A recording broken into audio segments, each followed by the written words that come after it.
স্বাগত জানাই premier university present সিএনটিভির রাত ৯টার চাটগাঁয়ে খবরত অনার লাগে আছে ইশাতিরা দিয়রপা। শুরুতে জানাই দির খবরের শিরোনাম গিন। মেয়রের হুঁশিয়ারি, ধনির ফুলত্তুন উচ্ছেদ অবৈধ দোয়ান। চট্টগ্রামও ২৪ ঘন্টায় ডেঙ্গু আক্রান্ত ১১ জন হাসপাতালত ভর্তি। কল্পলোক আবাসিক ও চুরি ডাহাতি মাদকর বিরুদ্ধে বিশাল বিক্ষোভ। চট্টগ্রামের ফলমন্ডিত বাহারি মৌসুমি ফলের সমাহার। বছরের পর বছর অবহেলার তাহা কর্ণফুলী হাউজিং প্রকল্পত মিললে আশার আলো। বছরের দীর্ঘতম দিন আজি। রাউজানত ফুটবল টুর্নামেন্ট ঘিরে দর্শকসকলের উচ্ছ্বাস।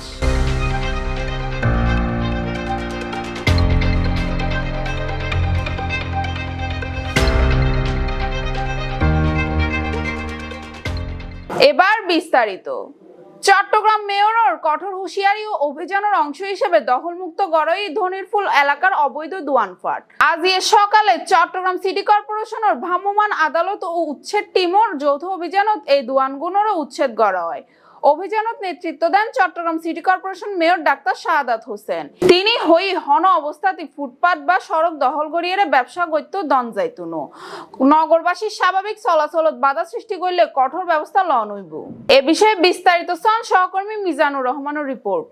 যে ধনিরপুর অবৈধ যে আসল দোকান আছে যে রাস্তাঘাট দখল করি খুব এই জায়গার মধ্যে বেশি দোয়ান হইল, তার মধ্যে হল অনেক সবজি দোয়ান তো শুরু করি বেশ কিছু দোয়ান হই।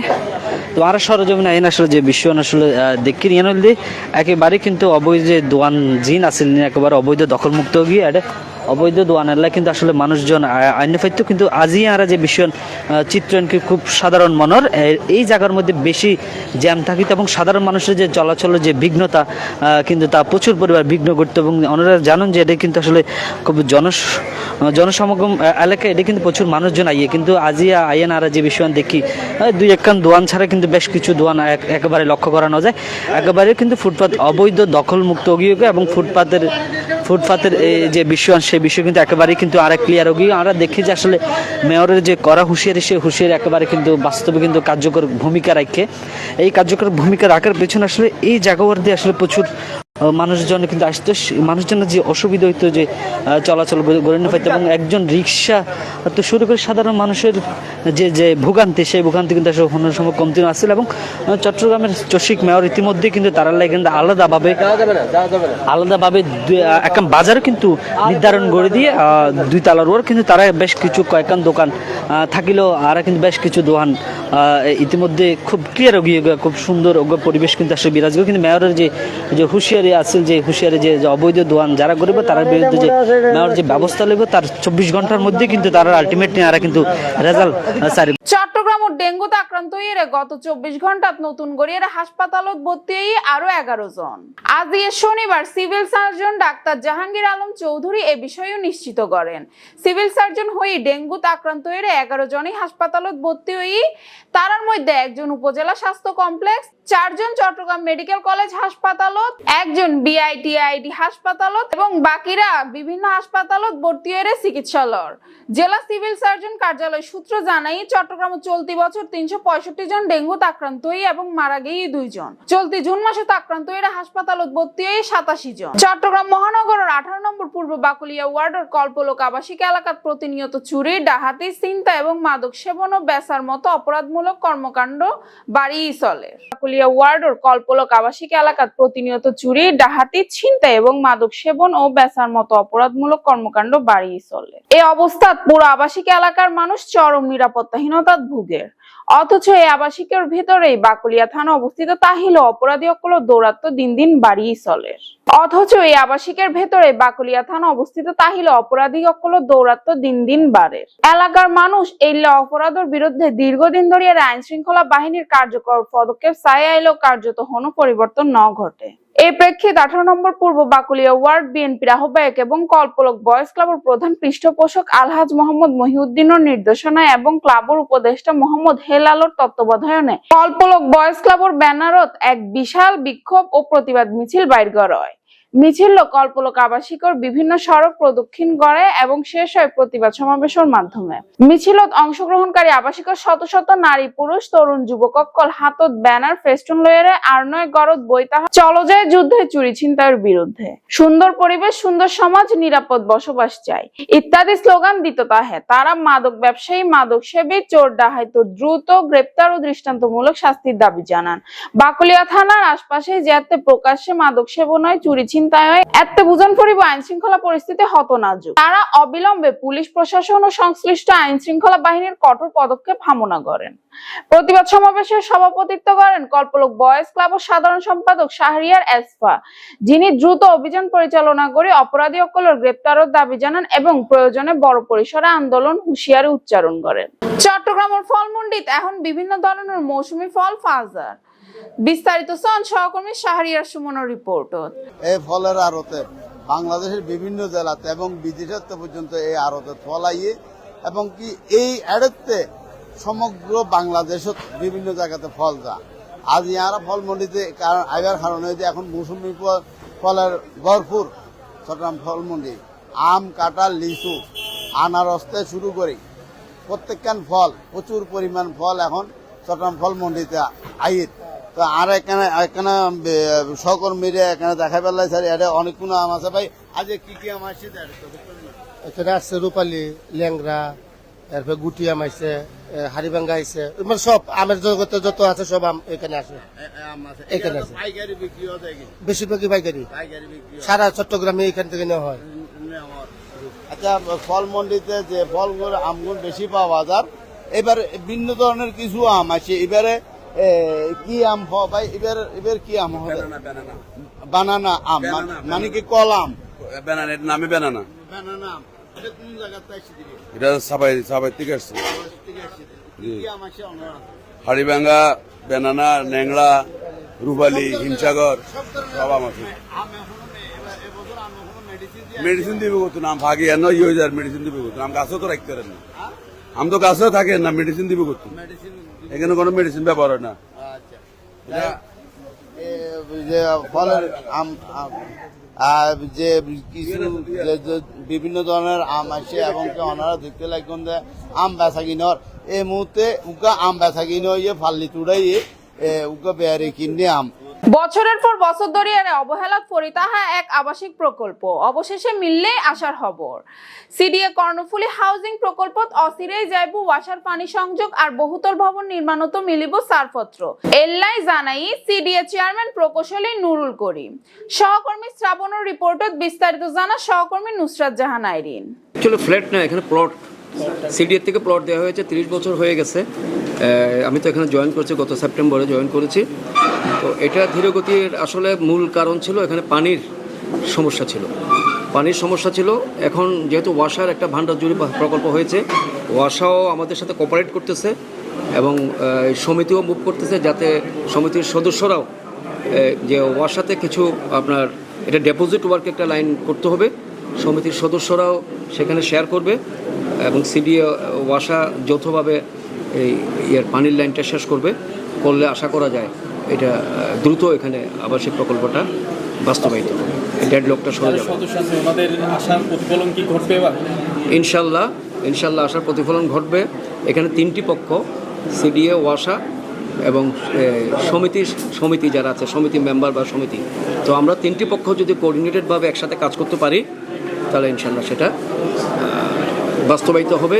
এবং এটা আমি আশা করি দক্ষিণ চট্টগ্রামের এটা একটা প্রথম সুন্দর আবাসিক এলাকা হবে এবং সমস্ত চট্টগ্রামের জন্য এটা সুন্দর একটা নিদর্শন হতে পারে। আইনি অন্য কোনো জটিলতা আমি সেখানে দেখছি না, আইনি কোনো জটিলতা সেখানে নাই।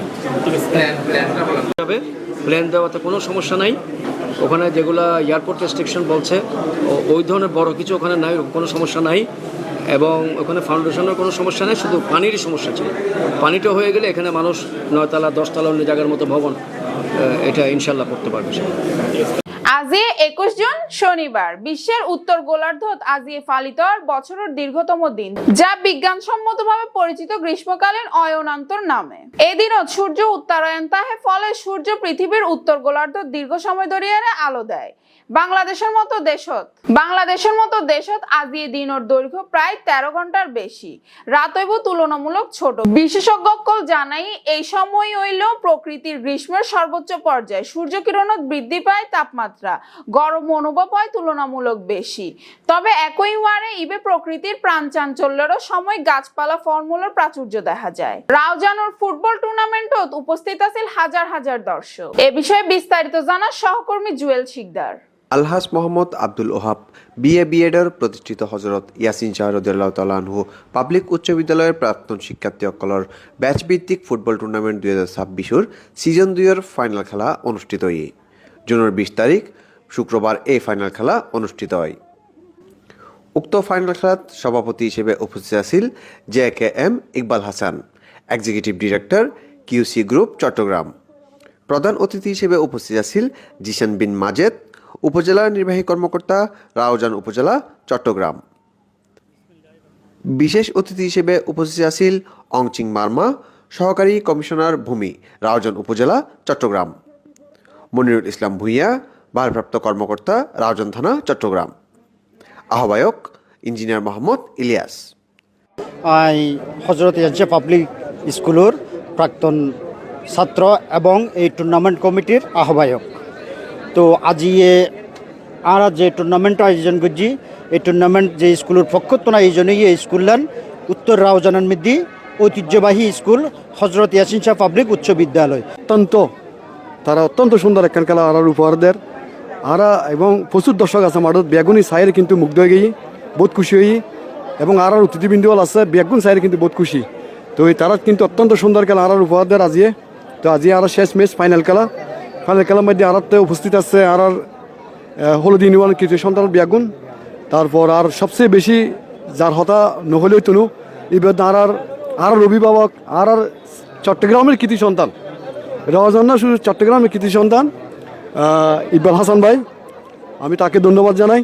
এই টুর্নামেন্ট আয়োজনে যারা সংশ্লিষ্ট ছিলেন, এখনো পর্যন্ত আছেন এবং এতটুকু আসার জন্য যারা যেভাবে সহায়তা করেছেন, সকলকে আমার পক্ষ থেকে ধন্যবাদ জানাচ্ছি, কৃতজ্ঞতা জানাচ্ছি। একই সাথে যারা এই খেলাটি শুরু থেকে এই পর্যন্ত বিভিন্ন মিডিয়া প্রচার প্রচারণায় অংশগ্রহণ করেছেন, বিশেষ করে সাংবাদিক বৃন্দ, এছাড়াও বিশেষ করে যারা আমাদের এলাকার মুরব্বীবৃন্দ আছেন, তাছাড়া যারা দেখে উৎসাহিত করে পরামর্শ দিয়ে এতটুকু আসার জন্য সহায়তা করেছেন, সবাইকে আমার পক্ষ থেকে, আমার বিদ্যালয়ের পরিচালনা পরিষদ, শিক্ষক পরিষদ, শিক্ষার্থী পরিষদ, অভিভাবকবৃন্দ সকলের পক্ষ থেকে ধন্যবাদ জানিয়ে আমার কথা এখানে শেষ করলাম। খেলাধুলার মাধ্যমে এই যে এখান পরিবেশ ফলের ভিতরে আর ছোটো ভাই হলের ভিতরে তার ভিতরে এখানে হৃদ্যতা সৃষ্টি হয় এবং সামাজিক এখন বন্ধন সৃষ্টি হয়।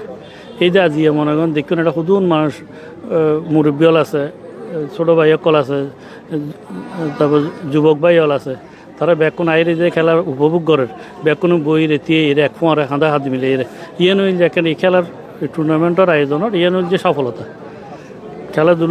খেলা খুব মানে ভালো খেললে বা খারাপ গেলে বড় হতো না। এই টুর্নামেন্ট যে ব্যাকুন সহযোগিতা করছে, দর্শক হল যে মূল দর্শক হল যদি নয়তো তাহলে মারা বালা খেলিলে তারা খেললে এর ওখানে সফলতা নোয়াছিল, দর্শক হইলে ভালো হতো। তো এই কিন্তু আইরে আর বাড়ির মধ্যে আইরে বাড়িতে খেলার ব্যবস্থাপনা এবং উপস্থিত দর্শক হল খুব ভালো লাগে এবং আশা করছিলাম যে তারা এইভাবে এই খেলাধুলারে সবসময় সবসময় প্রচলন রাখিব এবং সবসময় টুর্নামেন্ট উগ্রপুরকে তারা আয়োজন করিব এবং এই ব্যাপারে দিন সহযোগিতার দরকার হয় আর এলাকাবাসী হিসেবে যে পক্ষ তো যেভাবে গরম দরকার হয় আগে হিসেবে ইনশাআল্লাহ। আর টুর্নামেন্ট যারা আয়োজন করছি তারা ব্যাকুণরে ধন্যবাদ। হজরত ইয়াসিন শাহ পাবলিক উচ্চ বিদ্যালয়ের প্রাক্তন ছাত্রসকলের মাধ্যমে এই খেলার আয়োজন করা হয়।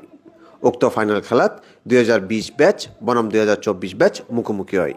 ফাইনাল খেলা হিসেবে মাঠত প্রায় কয়েক হাজার মানুষ উপস্থিত আছিল।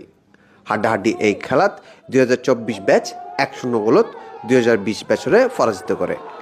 খেলা শেষে অতিথিসকলের হাসতুন বিজয়ী দল পুরস্কার গ্রহণ করে।